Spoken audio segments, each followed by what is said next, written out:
Enrichment, Enlightenment, Transformation. Rabbi Yisroel Cotlar, the spiritual leader of Chabad of Cary, North Carolina, guides anyone who has been searching for a meaningful life and conscious living. Join our discussions about the mundane, our daily activities, and then infuse every day with a spiritual twist from the inspired sages of the Talmud and Jewish mysticism, which many call Kabbalah. We learn from the root source of all religious monotheistic traditions and delve into the symbolism and levels of meaning from biblical stories.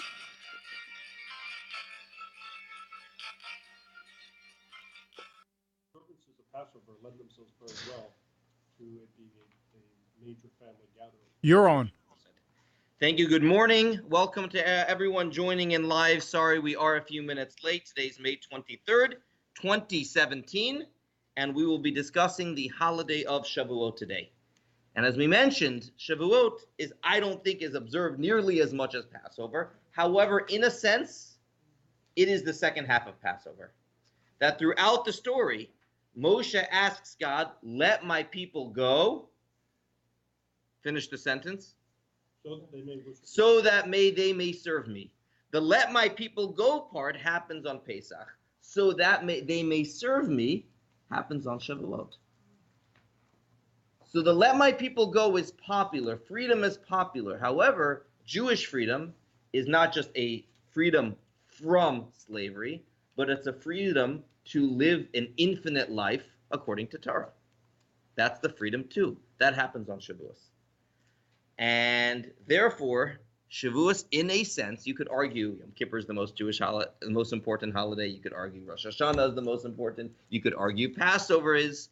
But it wouldn't be that hard to make the case that Shavuot has a component of it that is the most important Jewish holiday. It is when we got our Constitution. So that is what we are celebrating next Tuesday night. Yeah, Judy, where are you going to? Well, we can celebrate freedom. We can relate to freedom. And a lot of people do not relate serving God to freedom, much as it is, much as that's how you get your freedom. People don't. People find it an obligation and restricting, limiting. Okay, so gathering around at the Seder, it's very popular to discuss in the world freedom. Everyone can relate to it, connected to what's going on in the world. A life, however, of Torah is a harder sell. Good, that's our answer. That's why Shavuot has a hard job. But for us, we should know that Shavuot's a critical yontif. A few questions, though. So yes, it is the most important Jewish holiday. However, in some ways, in the Torah, in the Bible itself, the holiday of Shavuot is mentioned as 50 days after Passover, but believe it or not, it is not specifically, explicitly connected to the giving of the Torah. Do you know that? The Torah says 50 days after Passover, you should have a holiday. You should call it Shavuot. It mentions offerings that you bring. That's all. We know that the Jews counted 49 days after they left Egypt, and we know the 50th day was the giving of the Torah, but we actually make that connection. The oral tradition discusses the connection at great length. That connection is actually absent from the Chumash. So much so, this is odd, there is actually a debate in Torah as to which day the Torah was given. Everyone agrees it's 50 days after Passover, but how many days were in the month is actually subject to debate. Do you not find that odd that we have records of every detail in the Torah of this day? We know when Miriam passed away. We know when the manna stopped. We know when, but we don't know what day concretely the Torah was given. That does seem odd. That's odd. So, what do the sages have to say about that? It's always given. So if you lock it to one day. Okay, that's a nice spiritual message. We might head in that direction. I'm throwing out a few interesting points. A is the Torah doesn't make the connection. B is the Torah doesn't identify it by date. C, what else is unknown? The location of Mount Sinai. Interestingly enough, today is actually the day, I believe it is today, when we retook Jerusalem, the old city of Jerusalem, 50 years ago. And in that place, we know everything. We know exactly where the Temple Mount is. And we know there's some debate where exactly the temple was on the Temple Mount. But we know very clearly, the Torah tells us all the events that happened there. Mount Sinai had its one moment of glory, and then we don't know where it is. It's interesting. In the whole Sinai desert, we can't pinpoint where Mount Sinai is. I heard there's some, Bedouins or, Arabs that claim they have a tradition. This is where it is. There is no such Jewish tradition. So on one hand, it would be easy to make the case of it being one of the most important Jewish holidays. Yet on the other hand, there is a lot in the Torah that is not specifically mentioned about Shavuot. So let's dive a little bit into that tension. First off, it is the Talmud, not the Chumash. It is the Talmud that tells us everything we know about Shavuot. There is a beautiful 4 pages in Tractate Shabbat that tells us the entire story of the giving of the Torah. Those that have attended our late night learning, I do it every year. And there's about 4 pages that discuss all the events before, during, and after the giving of the Torah with all the traditions. So it is the Talmud jersey that says as follows. Our rabbis taught. Our rabbis taught on the 6th day of the month Of Sivan, Sivan, yeah. Sivan, were the 10 commandments given to Israel. Okay, there's a ... there. Afterwards, Rabbi Yossi says it was actually given on the 7th day of Sivan. So there's a debate, 6th or 7th. We're going to keep it simple, and it was given on the 6th. Then the Talmud quotes a verse. Chizkiah said, keep on reading. Chizkiah said, what is meant by you caused sentence to be heard from heaven, the earth feared and was tranquil. So there's a verse in Psalm 76 that says, you caused a sentence. Do you not have the right text? I'm sorry. Oh, you have last week's on the table also. No wonder. So we need to share a little bit. Here, you can share with me. So there's a text that says, the earth, there was a sentence, there was a teaching that came from heaven, the earth feared, and it was tranquil. And the Talmud continues, Jersey. If it feared, why it was tranquil? And if it was tranquil, why did it fear? Why did it fear? But at first it feared, yet subsequently it was tranquil. Mm-hmm. And why did it fear? Even in accordance with Resh Lakish. For Resh Lakish said, why it is written, and there was evening and there was morning, the 6th day. What is the purpose of the additional there? Every other day of creation, it says it was evening and morning, 2nd day, 3rd day, 4th day. When it comes to the 6th day, Vayi Erev, Vayi Boker, Yom Hashishi. When people make Kiddush, they actually say that word. Yom Hashishi, the 6th day. Keep on reading. This teaches that the Holy One, blessed be He, stipulated with the works of creation and said the Reta. If Israel accepts the Torah, ye shall exist. But if not, I will turn you back into emptiness and formlessness. What does the mean? When you say the, what does it mean? It makes it very special. It's unique. Specific. So it says the 6th day because that the alludes to another 6th day in the history of Judaism, mainly Shavuot, when the Torah was given. So at the time of creation, it says it was the 1st day, it was the 2nd day, it was the 3rd day, it was the 4th day, it was the 5th day. It was the 6th day, alluding to another 6th day in the future, a few thousand years later, mainly the 6th day of Sivan, where the Torah was given. Day of Sivan. And what this Midrash, what the Talmud here says is, right when Hashem created the world, he said, the world is here with an asterisk. What is the asterisk? It's only going to stay in existence if the Jewish people accept the Torah 2,448 years from now. If they don't, there should be no world. Now, God knew in advance we would accept the Torah, so that's fine. However, what is the teaching here? What is the Talmud suggesting? The world was in limbo, in a sense, prior to the giving of the Torah, because the world was here, but its mission wasn't articulated. Its mission was only articulated on the holiday of Shavuot. That's what gave the world stability. That's what made the world on strong footing. Okay. Which lends us to another question. Why would God wait a few thousand years before giving the Torah? If the Torah is the blueprint, which it is, if the Torah is the constitution, which it is, you would think that at an earlier point of creation, the Torah should have been given. So I've asked a lot of questions already. But even this teaching alone is a beautiful teaching. Every time when we say Hashishi, when we make Kiddush, we can remember this teaching that the world is tied, its existence is tied up to Torah, the 6th of Sivan. And the world, so that's the verse in Tehillim. If you ever see this verse in our prayers, which it is there, the earth feared and it was tranquil. When did the earth fear? Before the Jews accepted the Torah. When was it tranquil? Now the Jews have accepted the Torah. Now I fully exist. Now I'm stable. Okay. You really think so? Again, the earth is the Tehillim ascribes feelings to the earth. It's explaining an idea. It's not saying literal.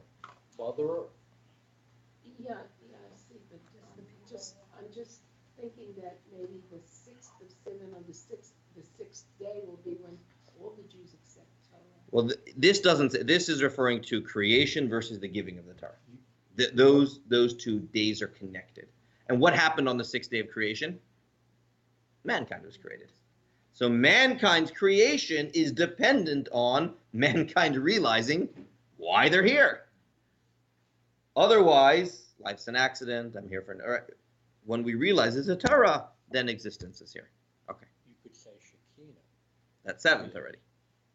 No, Shekinah fear. Sure. And then she was tranquil. Correct. Earth. Okay. So why would God have waited so long before giving the Torah? Maybe he wanted the Jewish people to grow up a little bit. Right. Make sure there's a nation to keep it. I guess there's a practical side. You don't give little kids the keys to the car. You let them grow up. Yeah. Right. Why didn't he have to wait for Moses? Okay, but if not Moses, there could have been someone else. I mean, there were other righteous individuals beforehand that could have taught Torah, and they did, as we will see in a moment. Yeah, they all knew it before it was. So that's our next text. That is our next text. You But needed a foundation first. Similar to what you said. First you had man. yes, You needed man before you had Jews, otherwise everyone would be Jewish from day one. okay, Then the Jews needed the foundation of what Judaism was, which was set up by Abraham, Isaac, and Jacob. So there were teachings. You can't explain equals MC squared to kindergartners. okay. Doesn't it boil down to free choice, though?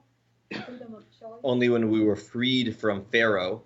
No. Oh. Freedom of choice to follow Torah or not, but you should give it to the people before, at creation, there is no freedom of choice. Okay, so they had to grow up a little bit. They had to know a little bit more, have To context. be able Okay. to choose. All right, that's good. They had to learn to have a little appreciation. Men had to evolve. That's true. Okay, that's interesting. Okay, these are all good. These are all good perspectives. There had to be some historical context, some backdrop, some civilization already there. Yeah, Good. become more civilized. Okay, good. First, you had to know what it means to be a mensch, and then you can ask, Right. right? And we had the generation of the flood. So there was some progress already in a sense. Now that we're ready for the giving of the Torah. Okay. So the Torah was given on Shavuot.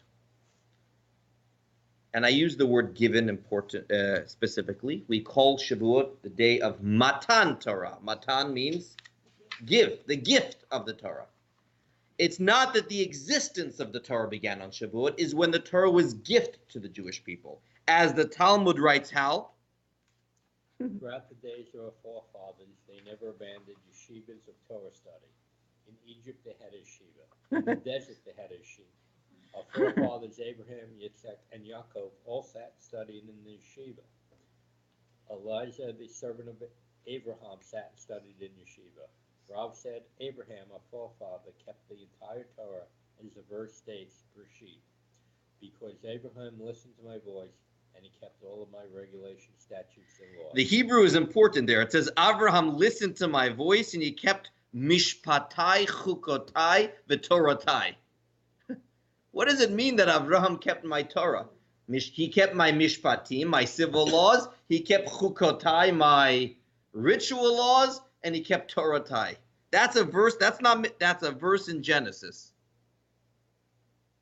Chuppah means makes no sense, right? The ones that did. Correct. So Abraham was not. So we have a verse that tells us that our matriarchs, patriarchs, the Jewish people, through spiritual teachings handed down to them from the beginning of time, had these ideas.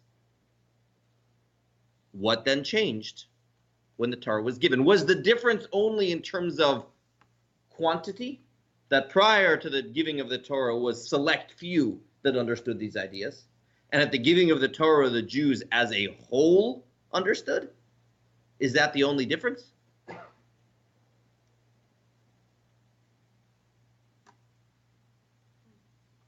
And I know it's hard to wrap our minds around this text, but it says Yaakov was studying in the tent, right? He was a man in the tent while Esau was hunting in the field. Jacob was in the tent. It's a reference in Torah. Studying in the tent is reference to Torah study. There are missing years of Jacob's life. Here's another interesting one. When you add up all of Jacob's years, there's some missing years. Tradition is that's when he sat and studied before he went to. Correct. So there's a tradition of Abraham as a child. When he is almost killed by Nimrod, then he runs off and he studies. So there is these teachings that the Jewish people had the Torah and kept it before it was given. What then happened at the giving of the Torah that was unique?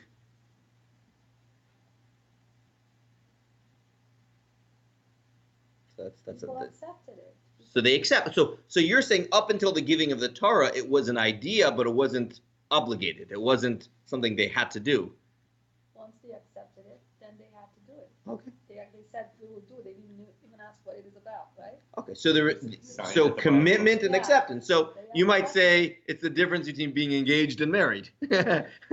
They always, you're married or dating or married. Maybe that would be another example. All right. That is one perspective. Yes? Was there a consequence for not accepting? No, not at all. Not at all. It was something that they, for spiritual, for extra spirituality, they had these teachings. But there was no consequence. It was all luxury. It wasn't a necessity. But they were asked to accept. At the giving of the Torah, but not beforehand. Yeah. Beforehand, they were obligated according to tradition, no more than the Noahide laws that all people would be. So the Midrash writes as follows. This is an important Midrash. And the Midrash writes, and we've had it before in these classes. Brian. What is Matan Torah comparable to? To a king who decreed that the citizens of Rome should not go down to Syria, nor should the citizens of Syria go up to Rome. After some time, he nullified the decree. So too, before Matan Torah, there was a separation between the heavens and the earth, as it is written, the heavens are for HaShem, and the earth was given to man. At Matan Torah, however, the original decree was nullified.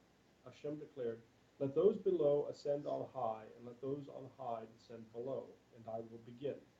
I will begin means, in any relationship, who's the initiator?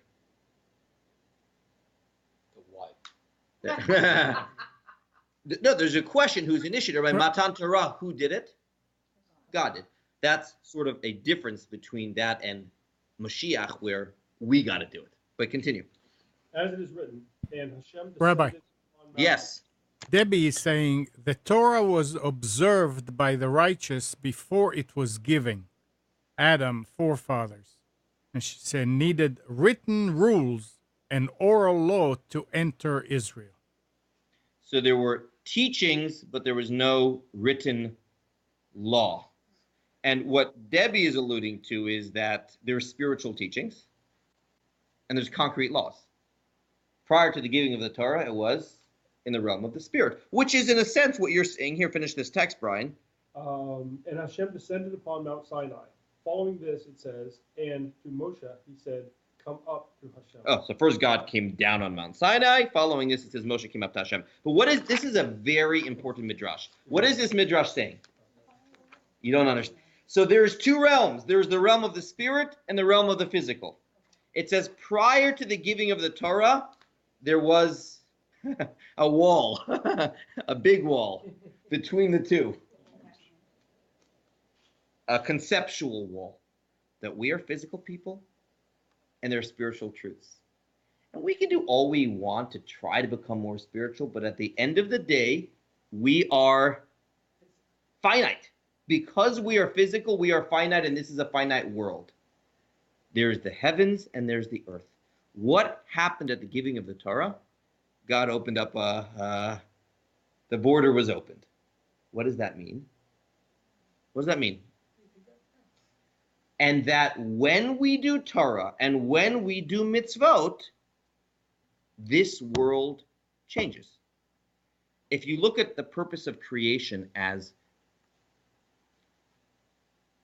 imbuing physicality with holiness, and when did that begin? When the Torah was given. That is why there's a teaching that says that prior to the giving of the Torah, no physical items became holy. They could do mitzvot with physical items, but it was only symbolic. Today, once you study with paper, with Torah on it, guess what you can't do anymore? Throw away that paper. Why? The paper is now holy. Tzitzit you shouldn't throw away. A Torah scroll. Physicality actually becomes holy. And that's the purpose of existence. The purpose of existence is to take physicality and make it into spirituality. Not even Shabbat candles. You have to wrap them properly. Interesting. So Shabbat candles, it was used for, What? Yeah? Yeah.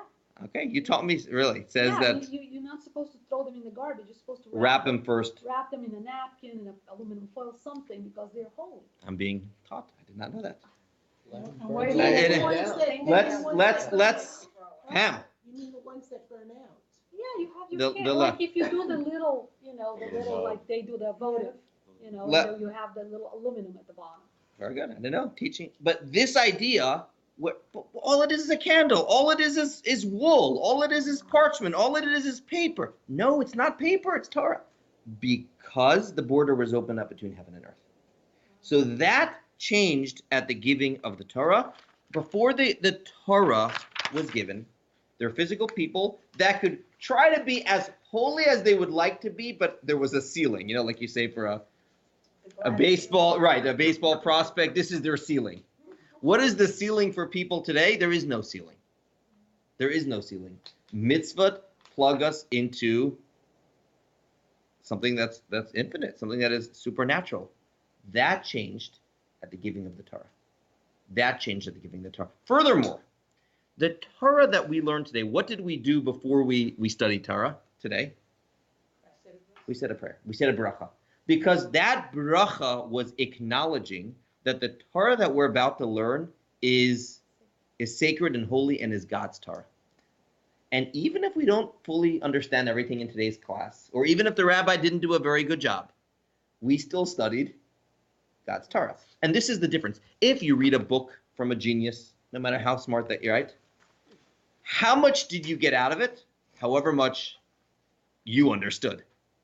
You're essentially limited to your understanding. He or she might have meant extraordinary things, but you've picked up no more than what you've understood. That's not the case with the study of Torah. God inserted in Torah a holiness that when we study Torah, we connect to God. Now, of course, we should also bring our minds with it. I'm not dismissing that. But even if we didn't, it's a holy pursuit, and that's why we have to make the blessing of Torah. When did that happen? Only at the giving of Torah. So the difference is not just quality versus quantity, how many people knew about the Torah. And before the giving of the Torah was a small group of people, and afterwards it was everyone. Before the giving of the Torah was trying to live a little bit holier. After the giving of the Torah, it was connecting to infinity. Now, one of the questions people ask me, and I've had this question often, is, what do you mean they had the Torah before it was given? So I like this next text. Pam, how could the Torah exist before? It was given by Tzvi Freeman. But the Torah, what was the Torah before it was given to us? The Torah is God's wisdom. He considers himself as he considers himself, as he considers us, and as he considers his world. It contains the wisdom with which he creates the world and manages it. Think of a concept paper that a producer might write before developing a video game or some other such product. The Torah contains exactly that and much more. The lofty souls of the patriarchs and others were able to attain insight into this wisdom and thereby know the hiddenmost secrets of the universe. So they saw Torah the way it exists above. This is a very important idea. Sometimes people ask me, they knew the Torah before it was given. Did they know what would happen to them in their life? Right? Because the Chumash writes, Abraham lived until he was 127. Abraham knew the Torah before it was given. Did he know how long he would live? Of course he didn't. They knew the spiritual ideas the way they exist in another realm. And this next text is important. As the Torah exists in the spiritual realms, well, why don't you read, please, Janice? As the Torah exists in the spiritual realms, it has more than one application. After all, the Torah is not just God's knowledge and wisdom. It is his will and inner desire. How that desire meets this world depends on many things. If, for example, the Jewish people would not have tolerated worship of a golden calf in their midst 40 days after having heard the Ten Commandments, there would have been no need for a tabernacle. It's interesting. So history would have changed. And the Torah's physical application would have been different. Skip to the next paragraph. If, for example... If, for another example, the spies had come back from the tour of Canaan and discussed matters with Moses and let him make the report, we would have walked into the land with Moses himself at the lead, and the era of Moshiach would have begun right then and there, with Moses starring as first. It wasn't meant to be. It wasn't meant to be. But the Jewish people chose a different way to channel the divine will. So they knew spiritual teachings. They didn't know how that would apply in this world. The physical choices the Jews made very much changed the Chumash. So this is important to know. The patriarchs, they didn't know the Chumash. They knew the spiritual teachings of Torah. Yes? So continue a little bit on the timeline question. Sure. When did we have the totality of the Torah, either in an oral form or in written form? Good. Because after Sinai, the story is still continuing. It's early to have it in a fully formed state. Correct.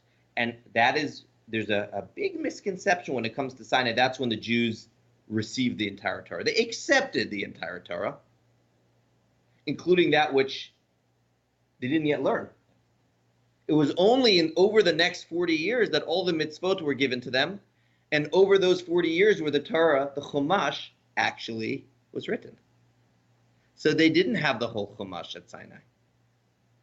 It was at the end of Moses' life when the entire Chumash was completed. But Moses had the whole Torah, no? I mean, it says throughout the 40 days, God told Moshe to tell to the Jewish people. That happened, not 40 days, over the 40 years. Over the 40 years. Now, it is true that when Moshe was up on the mountain for 40 days, he got a lot of the oral tradition then. That's true. But things still continued over the next 40 years. So that, to answer your question, yeah. At the giving of the Torah, the Jews said, we're taking these 10, we know these 10, we're ready to sign on the entire Torah, all 613 mitzvot, even though they didn't get them yet. And then when was the Torah actually written? End of Moses' life. And that is in the scripture itself. In the Chumash, it says Moshe wrote this book and gave it to the Levites, those that put it into the ark. Correct. The hand of Moses. Just to go back to something you said before, the mezuzah, what happens if you move? Do you take it off the door frame? Or what happens if it's faulty or broken or anything that... So a mezuzah, being that it began holy, stays holy even when it's not usable, and it has to be buried. So you can give it to a synagogue or some other group that buries it. Now, if you're moving, either you take, if a Jewish tenant is moving in, the halacha is you leave it. I always remember the story when I moved into a Brooklyn apartment. They left the mezuzahs and left me a bill. I kid you not. I kid you not. And I don't think that is what you're supposed to do. I don't think that is the meaning of the mitzvah. However, that is if you know there are non-Jews moving in, then you take it with you to your next location. Okay. Good question. But this idea, so what changed at the giving of the Torah? That we were commanded the laws, that we became obligated in it, but more importantly, that the laws became physical laws in this world. Before the giving of the Torah, they were spiritual ideas that they could think about and meditate. And when we think about why is the Torah so physical, why is the Torah so concerned with this physical deed or that physical deed, the way I do this or the way I do that, why shouldn't it just stick to more spiritual mess? That's the whole point. The point was that it should translate into every physical part of our life to uplift the earth. Before the giving of the Torah, it was a heavenly idea. But now the purpose was, how can it touch every material part of our life? So we shouldn't be surprised if the Torah is going to be very detail-oriented on different physical ideas. The idea is to lift up earth. And that is what, yeah. What about the concept of people that were here physical, so it opens up to the spiritual world, right? Correct. So does that mean that it opens up for people to also, after life, after death, I mean the Olam Haba? They can study its spiritual applications. So souls continue studying the spiritual applications of Torah after it passes away. And yet, Pam, what is more significant? The physical applications of Torah. That is the ultimate expression of Torah, is the physical applications, because that is this next text, which that is the purpose of us being. Correct, and that is this text 86a. It's a famous Talmud that we've studied before in this class, but now we'll look at it differently based upon the discussion we just had. Here goes, Judy. When Moses ascended on high, the ministering angels asked the Holy One, blessed be he, Master of the world, what is one born of a mother doing among us? What is a son of a mother doing here? You ever heard that expression before? What is a mortal? One born of a mother. What is a mortal finite? This ain't their turf. Yes. God told them he came to receive the Torah. The angels protested, the Torah is a hidden treasure, and you desire to give it to flesh and blood? What is man that you should remember him? Place your glory in the heavens. And I wish we had a Psalms in front of us, because when you read Psalms 8, it actually, you see it alluded to in the text. So a finite person living in a material world, that's what you want to give your Torah to. So the angels were referring to the spiritual truths of Torah. Torah has so many esoteric concepts, and those belong in the heavens. I think there's a tail in there. Okay, I'll take a look. Please continue reading. The Holy One, blessed be he, told Moses, provide them with an answer. Moses responded before God, the Torah which you are giving to me, what is it written? What is written in it? I am God, your Lord, who took you out of Egypt, Moses told the angels. Did you descend to Egypt? Were you enslaved to Pharaoh? Why should the Torah be yours? And he continued telling them, what else is written in it? You shall have no other gods. Do not live among idol-worshipping nations. Do you live amongst? He's asking them, right? Do you live among idol-worshipping nations? And furthermore, what is written in the Torah? Remember the Sabbath day to keep it holy. Do your labor on the weekdays, to rest on the Sabbath. So on and so forth. So Moses tells the angels, this is not applicable for you. Why do you want the Torah? Now, the meaning of this discussion is not, of course the angels knew this, right? They knew they never were in Egypt, and they knew that they don't have a Yetzer Hara. But what they were saying is, let's keep these ideas only in the heavens. Egypt represents this, and Sabbath represents this. Let's keep these ideas only in the heavens. To which Moshe says, no, the ultimate application of Torah is in a physical world. That's where it belongs the most, and the angels agreed to it. And this one, and that is, do you have a father and correct? mother? And I'm sure you can explain a Kabbalistic meaning of that. That could apply to even if you don't have, but that's not the point of Torah. So sometimes when I hear people saying, Torah is not for me, I'm not the spirit. No, that's the whole point. Torah is not only for the spiritual type, or Torah is not for me, what kind of temptations I'm dealing with. No, that's particularly what Torah is best served for, and that is what happened on Shavuot. So Shavuot is the holiday in which we celebrate the Torah being given to mortal mankind, and how it is the tool to uplift every regular, mundane part of our life. So going back to the questions I asked at the beginning, perhaps, and this is just my thoughts, that is why the Torah doesn't give a specific date for the giving of the Torah, like you said, Hal. It's not about today's the day we celebrate the Torah. No, the Torah is about application in regular life every single day of the year. And perhaps, going what you said, Brian, Pesach has so many special observances, and that's what makes it easy to celebrate. Shavuot has no special observances, none. There are traditions, but those came later on in history. So I have another thought. Yeah. How important, compared to Shavuot, is the 49 days of the counting of Omar? And the reason I ask that is if you have Shavuot pinned to a particular calendar date, because the number of days on months varies, then it could be 50 days of that Omar, not 49 or something like that. You are correct. Even today, not necessarily is the 50th day going to be the same day on the calendar that they got the Torah. You are correct.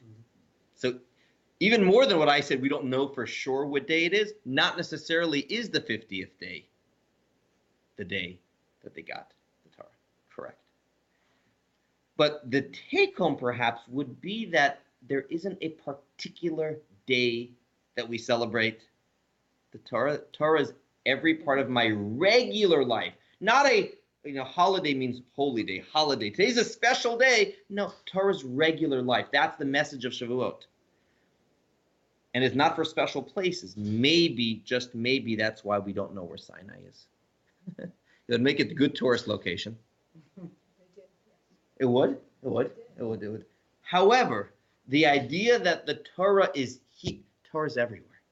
Torah is every part of life and every place in the world.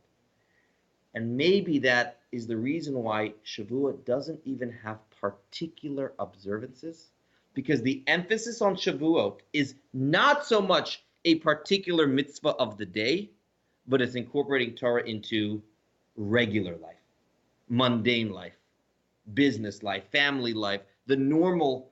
That is perhaps, again, this is one perspective of it. And yet it's a yontif. It is a yontif.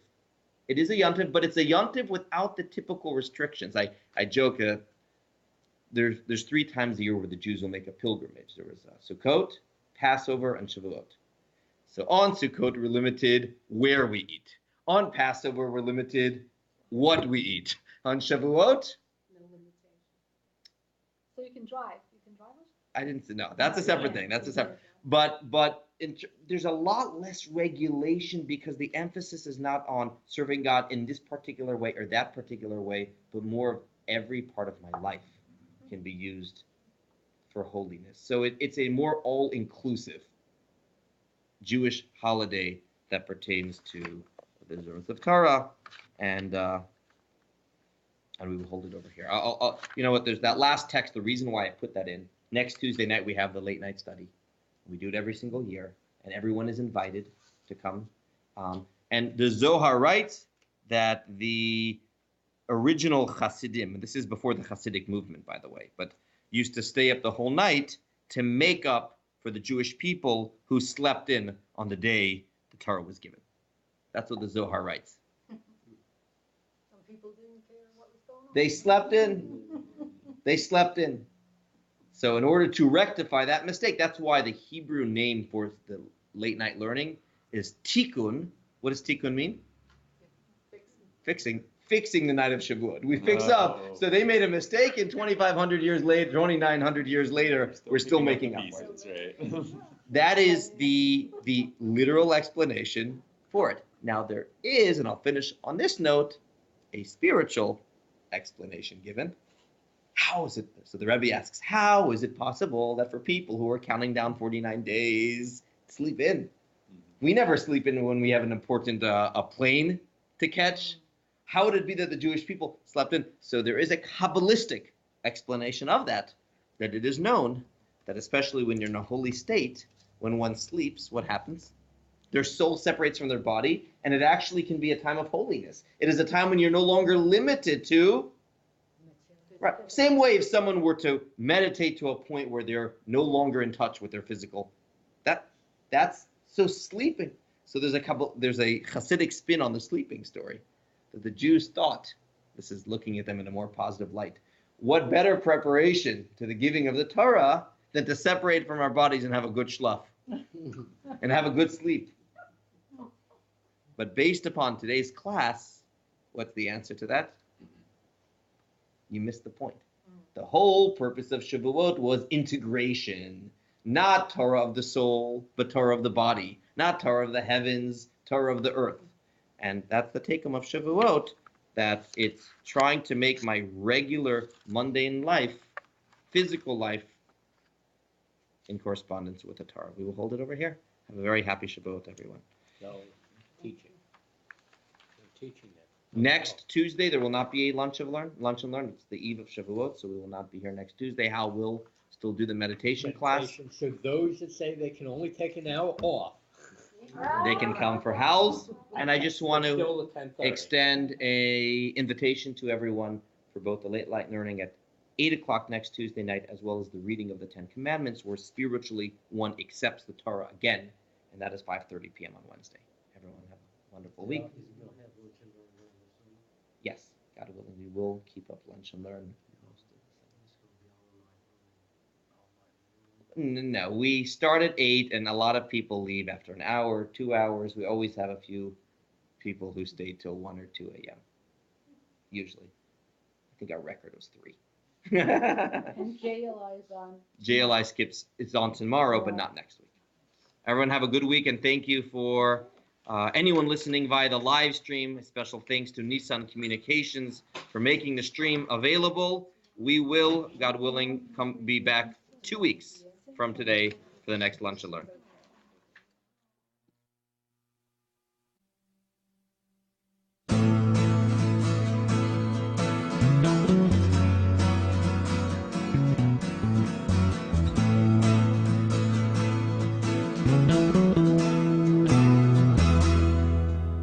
You're tuned to the Nissan Communications Network. If you tuned in too late, you can always watch each program in its entirety or download an MP3 audio file of it in the archives section on nissancommunications.com. Don't forget to subscribe to our YouTube channel, follow us on Twitter, and like us on Facebook. Sponsored by Atomos.com, makers of quality video recorders and converters, CarolinaApparel.com, and DeltaForce.net.